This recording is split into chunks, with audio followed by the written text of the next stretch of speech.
Okay, what is up, guys? Really hope this time my, what do you call it? I guess Sony Vegas Pro doesn't screw up, because last time I did my little commentary. Well, I did the commentary, and then I uploaded the video, or I rendered the video, I uploaded the video, and then this one person was like, wait, this video is completely black. And yeah, didn't really go well for me.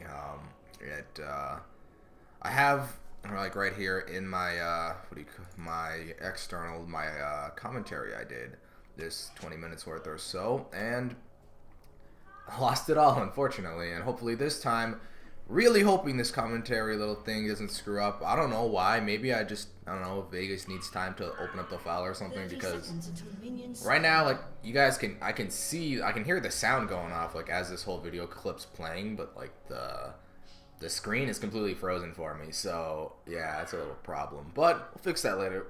So anyways, let me explain to you guys why I haven't had that many videos on this channel for a very long time. So if you guys remember, when I first made this channel back in July or so, I didn't build this new awesome computer until the middle of August. And yeah, I think it was like August 17th or something. And then you could see my last game called Platinum 5 Game 6 Castle Mid would be August 8th, which would have been 9 days before I built my computer. So yeah, ever since I made my computer though, my new computer, I thought I could stream, right? I thought I could, like, you know, do everything that I thought I could do. Well, what I learned was that, unfortunately, I couldn't stream, because, let me just show you, I can't show you.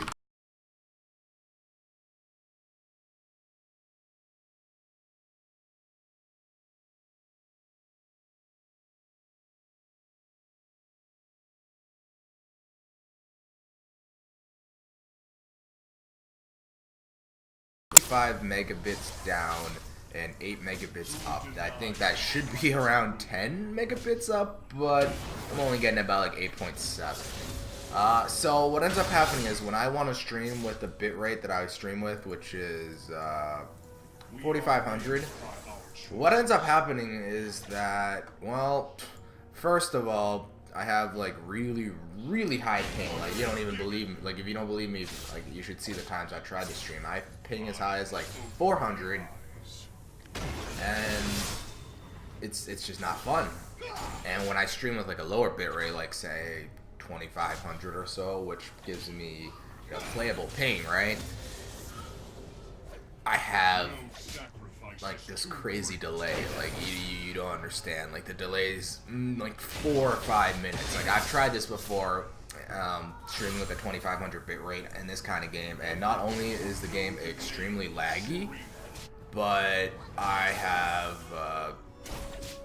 you know, the really bad delay, which makes me just not want to stream League and just stream Maple. But if you guys do know any sort of way around this, maybe where I can stream with good bitrate without any sort of delay. And sorry if you hear anyone in the background, that is my sister. Hopefully you don't have to hear that. I moved my bird outside of my room, so you guys won't be hearing my bird anymore. If you guys watch my Maple Story channel, you'll know about that bird that was in my room for a couple of days. You might still be able to hear it, actually. Well, that's not the bird, that's my sister, no worries. But yeah, if you guys know a way around the streaming issue, do let me know. I will be home until like the 19th, so I have plenty of time still at home to chill, and yeah, we'll figure it out. But anyways, another thing that really stopped me from making videos here was that originally, so I'm recording this on OBS actually. You guys at the way end of the video, once it ends, you'll see like a little clip where I turn on my webcam and show my face for a second.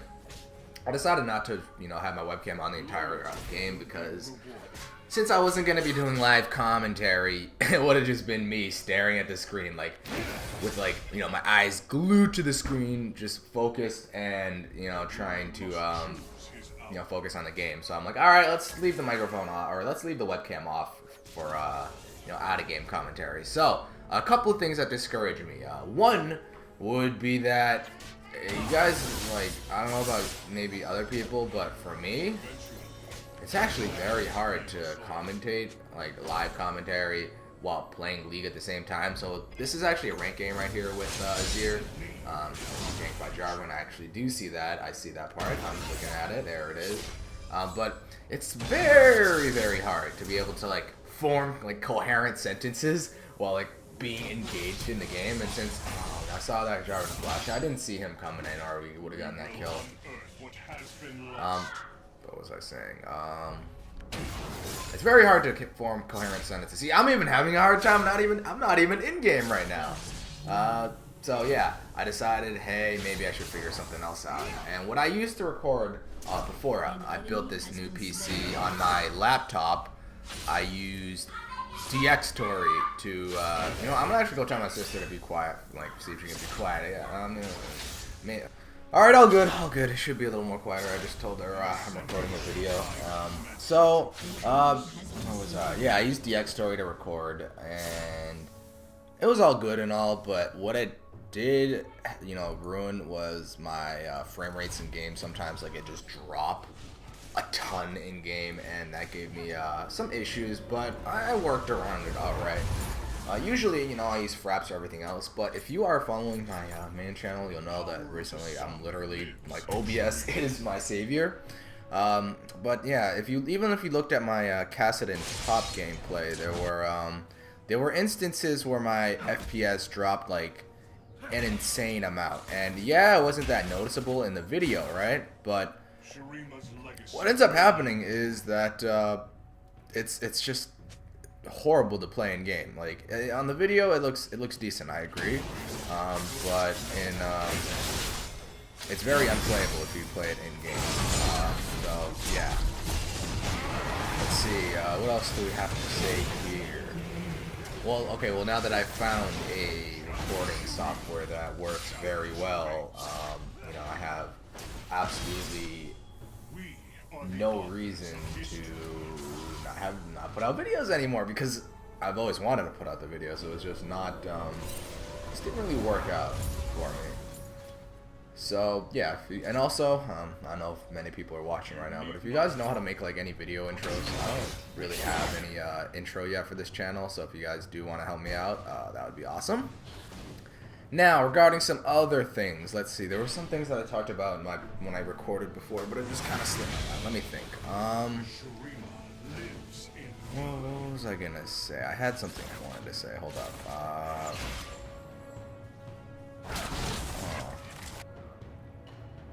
I covered the streaming part.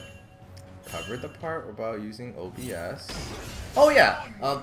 Azir in general, like if you're watching me play, I kind of suck at him right now, but what ended up happening was, if you actually look at my match history before it goes away, right, I won like 10 games in a row on Azir, and for normals, that is, when I first picked him up. I bought him a couple of days ago when I got 6,300 IP, and he was very, very good in my opinion. Like, I bought him after I saw, I don't know if it was Faker, it might have been Faker. I saw like some person in OGN playing him, and it was just wrecking face. So I'm like, okay, gonna buy Azir, gonna try him out. Probably not gonna be any good at him, but still, why not try him out? And then I won like 10 games in a row. I'm like, okay, let's try playing him in ranked. I lost my first ranked game actually on him, because I was playing against, who was I playing against?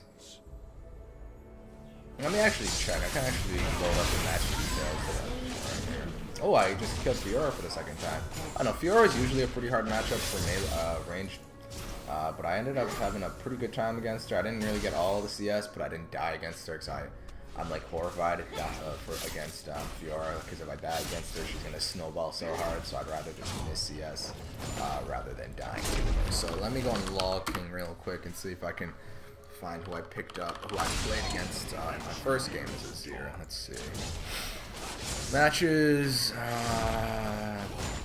Oh yeah, I played Jace. Oh my god, Jace destroyed me. Like, oh my god, Jace was so hard to play against. And as you see right there, Mr. Swain there, who asked me to lane swap so he could, you know, play against Fiora. But obviously Fiora's gonna follow me.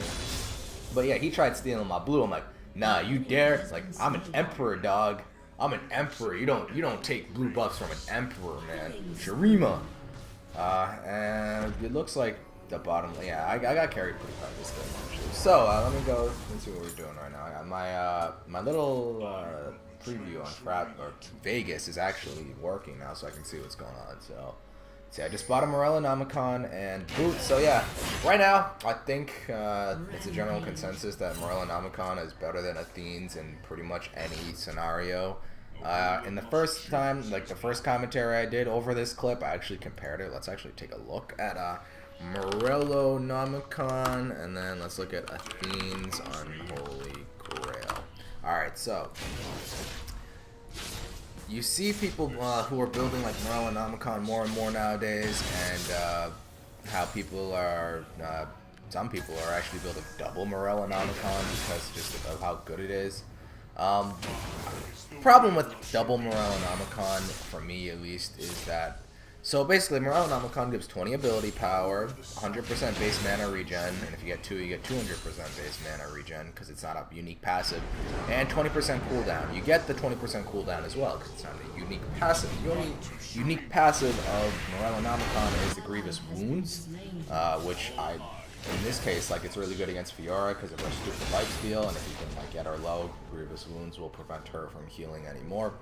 But so let's actually compare though Morellonomicon versus Athene's Unholy Grail.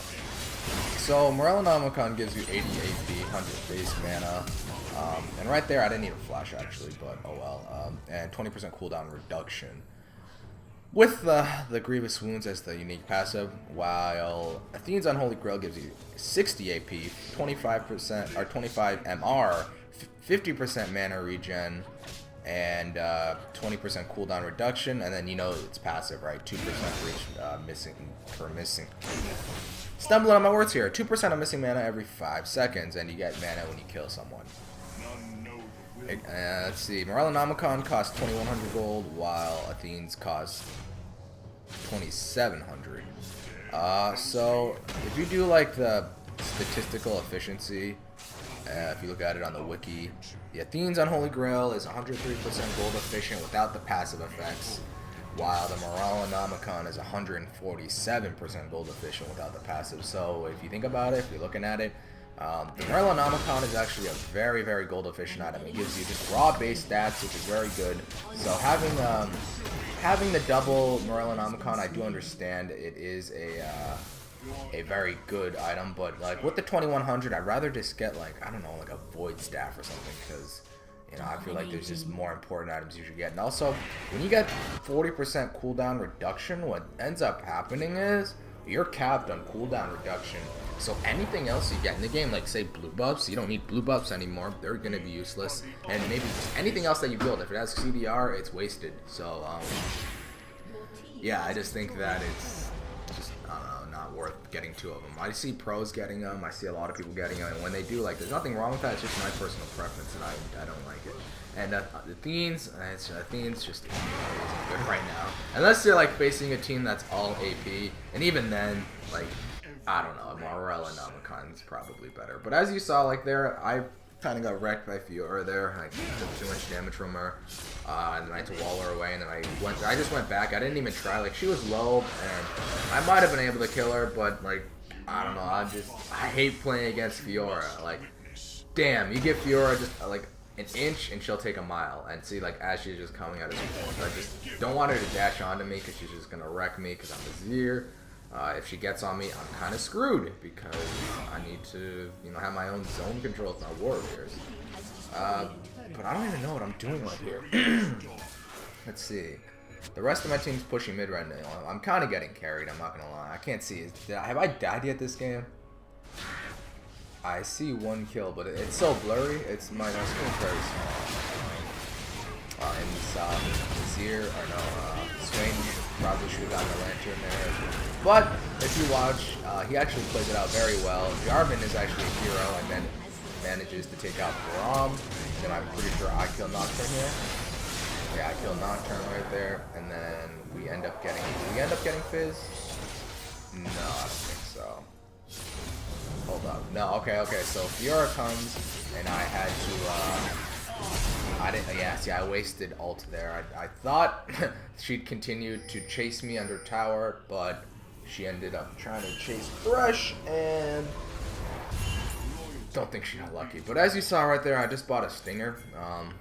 Don't really know if it's probably the best build I saw. You know, when I first bought Azir, I went on pro builds to see what people were building on him, and I saw some people building Stinger, and I thought, hey, that's actually not a bad idea because you're going to be able to get off so many more autos with your little warrior dudes.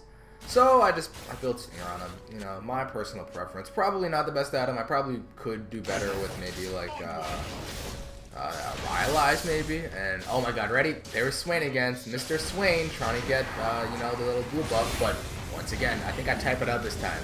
You dare oppose an Emperor? Alright, is that what it says? I can't see. Maybe you guys can see. But yeah, I got my Stinger. I have Merlin Nomicon.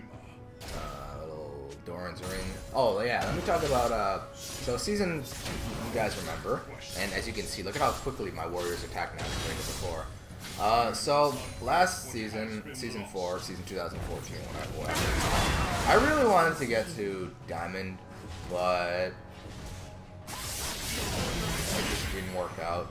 And as a result, this season, season 5, season 2015, whatever Riot wants to call this season, I'm gonna try very hard to get to Diamond. But you know what I ended up realizing is that, like I said, playing ranked games is very hard to commentate while playing because you have to focus a lot. So, you know, this season I'm thinking what I want to do is I want to, like, since OBS really doesn't take that much to record my games, and honestly I could just use NVIDIA Shadowplay to record all my League games. This season what I can do is I can pick out some of my games that I think I do well and some games I do bad, and I can just show you guys, or maybe not show you guys, but like at least explain what I did wrong. Because, you know, right there you see what I did wrong. I used both of my warriors, my little sand warriors on the tower when I didn't need to.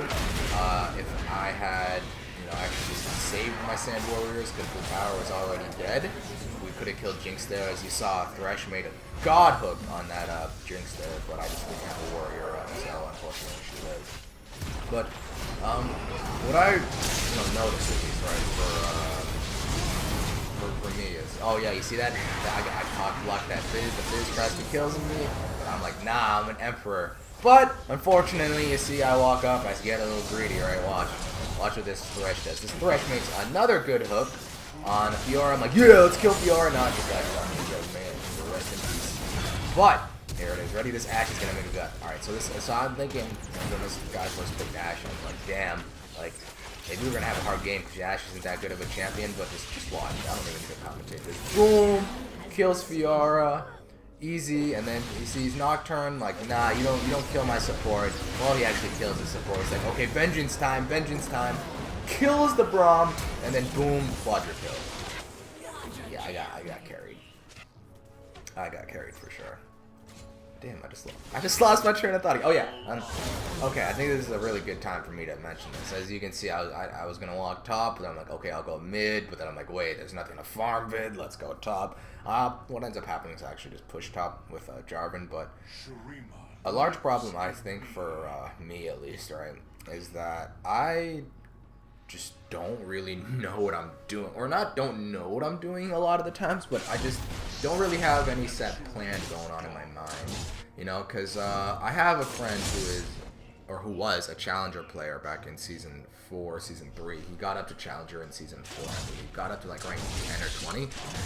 He taught me a lot about this game. He actually helped me go from when I first started playing the game in season 3. He helped me go from gold, from silver 5 to gold 4 or so, with his tips. And one of his biggest tips he told me was that always keep track of, you know, where people would be on the map, so, and then ward up and all that. And beyond that, he was a jungler, right? So when he was teaching me the jungle, he told me that I should always have a plan, you know, as to what I'm gonna do, you know. Yeah, let's actually let's see what we got on here. Okay, so I thought we engaged there. Never mind. Okay, I screwed up somewhere in this game. I'll tell you where I screwed up. Oh no, here we are. We're gonna fight here. I screwed up really hard. Alright, so I killed Fizz there. And then, ready, watch. So the wall, right? I screwed up with that wall. I should have had the wall go the other way. See, ready, right here. I was wondering what Nocturne was. Rush. Thank God, though, Mr. Jarvan saved the day by getting at least one kill. Boom, nice. So, what I think going into Season 5, what I really need to work on for myself is that I need a plan. Like, especially when I'm playing mid lane or whatever, I need to roam a lot more because you guys see me. You know, I do get a few kills in lane. I do pretty well, but you know what ends up happening is that I do well, right? Not in this specific game. Okay, this specific game I got carried. I agree. But usually what happens is I do very well in lane. I get a couple of kills. I take tower. But what I don't do is I don't roam. So what ends up happening is that the other mid laner goes, roams, gets a kill or two. So I'm like, all right, whatever. My team gets a little angry at me because I didn't really do much. So I usually end up pushing the lane out a little more, and the other mid laner, when I'm playing mid at least, ends up getting very, very fed, and it's just a bad day. So I don't know. At least in Platinum, still there really isn't that much warding, you know. So like, it's just that was a good wall. That was. I got killed. I should have had the wall go like backwards, pushed him back into my team, but that was still good. But yeah, back to what I was saying. I don't when like I don't know. At least in Platinum, like I said, the warding is good, right? It's good. I'm not gonna lie. There's good warding, but a lot of the times people still don't ward that well. So I could definitely probably get away with some ridiculous roam. So I'm just gonna go for it and just roam. Why not, right? Why not roam in your head? So I just need that mentality. I need that mentality to do well. And I think that's gonna help me a lot in Season 5. I'm just gonna keep that in mind. Maybe you guys can benefit off that too, but you know, especially if you're in the lower elos, I feel like if you just roam, you're gonna get rewarded. Especially in probably even in Diamond, people are the same way. Who knows? Excuse me. What do we do now? Oh, I'm just taking a blue. Third blue for me. No blues for Swain. Although I think, oh no, as you saw, the Jarvan got the blue instead of Swain. There we go. Okay. Along with everything though, I'm not really good at Azir, as you saw. Like, I've been talking, this is probably my 10th game on Azir, but I think Azir is a very, very strong champion. He just has, like, so much zone control, so much damage output, and if you know how to play him correctly, like there, what I should have done, actually, I should have, alright, I screw up here, ready? Look, I wall Nocturne across the wall, and he lives. What I should have done, though, in that position, is I should have eat into their team, maybe flashed and pushed the entire enemy team into my team.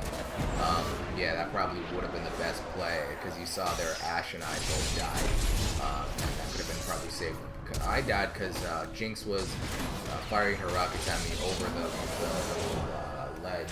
And if I was able to go over and push her into the river, then there would have been Ashe, there would have been Thresh. Jarvan wasn't there, which is a problem, but I mean, I think we could have won that fight there. So yeah, a little mechanical misplay by me, saving Nocturne and killing me and Ashe. So I will. Oh, and Swain. Swain was there too. That would have just destroyed them. But this game's actually almost over, I think.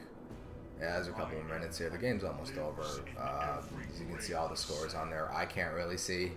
All I know is that my CS this game sucked. But if you didn't notice, there was a lot of fight in this game. This was like a 20-minute game, and how many kills is there? There's a decent amount of kills, I think. What are we trying to do here? Oh yeah, so we're pushing mid right now. Let's see. You guys will see how strong Azir is in like these situations. Alright. I probably should have set up a tower there. I don't use Azir's passive nearly enough. Alright, so we take the tower, and then we take inhibitor, and I believe Nocturne's gonna try to engage on us soon. No. Braum tries to engage on me. They actually get close, but I end up getting away. I screwed up my E combo there. I totally screwed up my E combo there, but that was okay. Alright, what happens here? What happens here? I This fight was a good fight. See, I have all these warriors out, and the enemy team can't really go past my warriors without taking a lot of damage. But we're retreating right now, and as you can see, I'm pretty sure Jarvan's not here yet. But we go with an arrow to engage. There's Jarvan from the side, and then as you can see, my... Alright, so Ashe dies there, but I have 3 warriors on Nocturne right now, so Nocturne just dies, and then I can kill the other 2 because I have a tower up there. I set up a tower there What did I set that up? I must have missed it, but I set up a tower there, and yeah, my tower kind of did work. They didn't respect my tower, so they pay. Alright, what I'm actually going to do right now is I'm going to pause this commentary real quick just to save this clip so I don't lose it like I did last time. So one second, guys. Alright, we're back at it, and now we're just going to be taking down the in-hit towers. Right here, though, you'll actually see, like, the strength of Swain. Like, Swain is, I think, is very underrated. He is so strong. Like, throughout this game, like, wait, just watch, alright? So we don't have time to take down the Nexus, and because Fizz is already up. We try to kill Fizz here, but Fizz kills Mr. Thresh. He Zonias.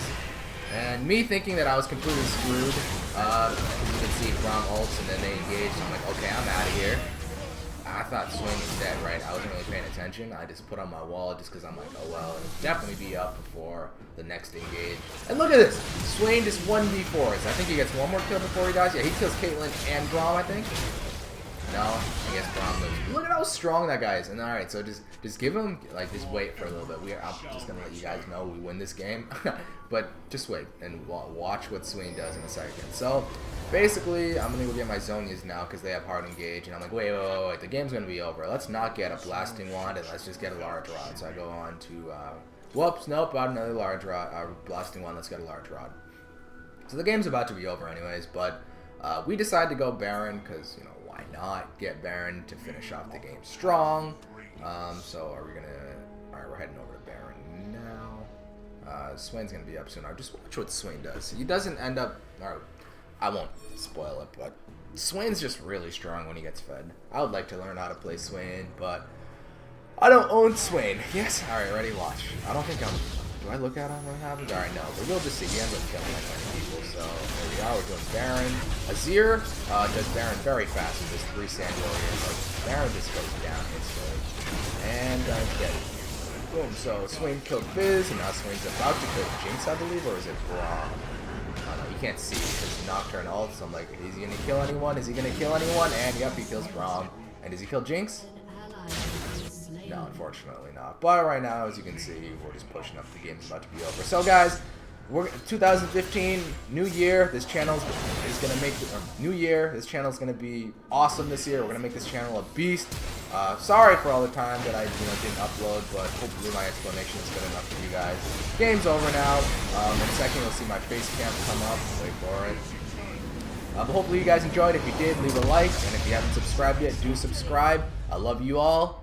Hope you guys, like I said, hope you guys enjoyed, and I will see you guys in the next video. And there I am. See that? See that? I'm going to give you a thumbs up. Thumbs this video up. Okay, see you guys.